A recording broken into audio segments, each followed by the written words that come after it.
This is Sonic, and you're watching JD Frank 20. So she's a very big Sonic fan. And so she had a question about Sonic canon about the movies that I didn't know the answer to. And I want to know if you would know it, you or Jeff would know it. So the question was, in the films, Nicole said she read somewhere that Sonic is getting older, correct? Yeah. He starts off at 4 or 13. Yeah, he was 13-ish. We never gave him an actual age, but he's we won around 13, 12. And so then in the second one, is he older? And in the third one, he's older? Or no, is he always 12, 13? I mean, by the way, you're being recorded, so don't just wing it, kid. No. I mean, like, logically, yes, he is getting older. Time is passing, but we're still never going to give him a definite age. Okay. Because I think a little bit of ambiguity, I think, helps kids. Because then they could think that they're that age, right? It could be whatever age their age. Like, they could be your age. He could be your age.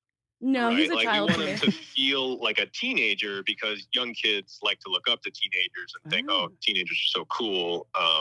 So we like to give him a little bit of that, but giving him a definite age kind of grounds him in a way that I don't think we actually want to do, because he doesn't act exactly like a 14 or a 15-year-old sometimes. They're like, he doesn't go to school, so there's lack of human context in a human age like that. What is up, everybody? And shoutouts to Justin for this. He found this clip he never posted. There was an interview where Ben talking with Tyson Hesse in regards to Sonic's age in the movie's canon.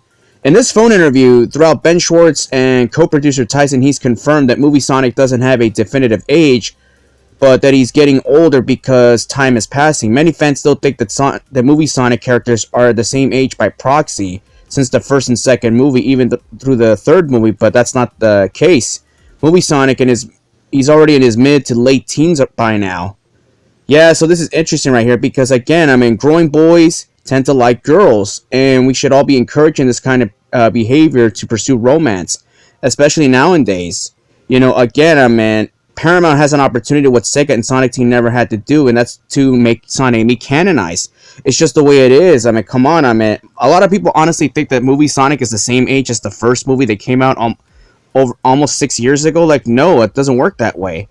Yeah, because when you look at movie Sonic, you can tell that he's in his late teens already. So obviously, what's his biggest obstacle? It's going to be girls, as Pat Casey already stated right here as you're looking at the screenshot.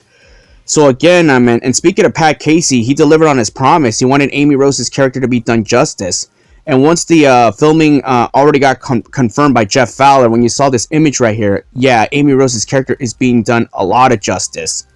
That's fantastic. Now, the next step in that direction is we got to make Sonic and Amy canonized already, something that Sega and Sonic Team haven't done in almost, 3 decades. And I trust Paramount more than I trust Sega. I'll leave it at that. But this is awesome because Sonic is growing up. I mean, he was about 10 years old in the first movie. Now he's anywhere between 16 and 17 years old, give or take. I mean, he's maturing. He's going through puberty. It would make sense for Sonic to fall in love with Amy Rose. I want to see Tom and Maddie give him advice on dating girls. And it makes perfect sense when you think about it. Again, Tom and Maddie are going to have their pivotal roles in Sonic Movie 4, obviously, because they're going to be coaching Sonic. I mean, you're going to have Knuckles and Tails also chime in there, too. You'll have your funny moments here and there, but when you get to the serious moments, then you're going to realize Sonic is going to win over Amy's heart. Again, the post-Sonic Frontiers era, these characters are growing up day by day. So in the Sonic Cinematic Universe, it would make sense they're doing the same thing. And remember what I said before, if Sega and Paramount are working cohesively together, as I stated before, they're probably realizing, you know what, the whole age thing, let's just say that they're growing up year by year.